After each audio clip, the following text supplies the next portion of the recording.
Oman উপসাগরে যুক্তরাষ্ট্র ও ইরানের মধ্যে উত্তেজনা নতুন করে বাড়ছে। ইরানের পতাকাবাহী একটি পণ্যবাহী জাহাজে গুলি চালিয়েছে মার্কিন নৌবাহিনী। এ ঘটনায় শিগগিরই জবাব দেওয়ার হুঁশিয়ারি দিয়েছে তেহরান।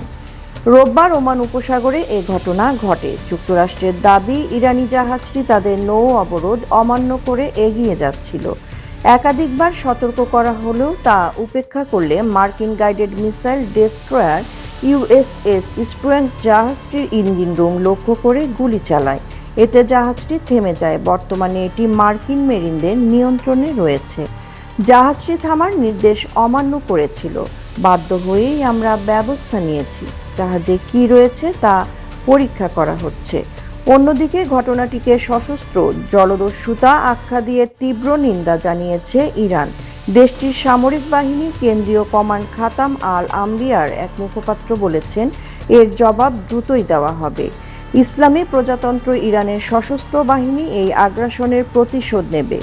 ইরানের অভিযোগ, যুক্তরাষ্ট্র ৮ এপ্রিল থেকে কার্যকর হওয়া যুদ্ধবিরতি লঙ্ঘন করেছে। এই ঘটনার পর মধ্যপ্রাচ্যে নতুন করে উত্তেজনা ছড়িয়ে পড়ার আশঙ্কা তৈরি হয়েছে। সাদিয়া রহমান, আন্তর্জাতিক ডেস্ক, বার্তা বিচিত্রা।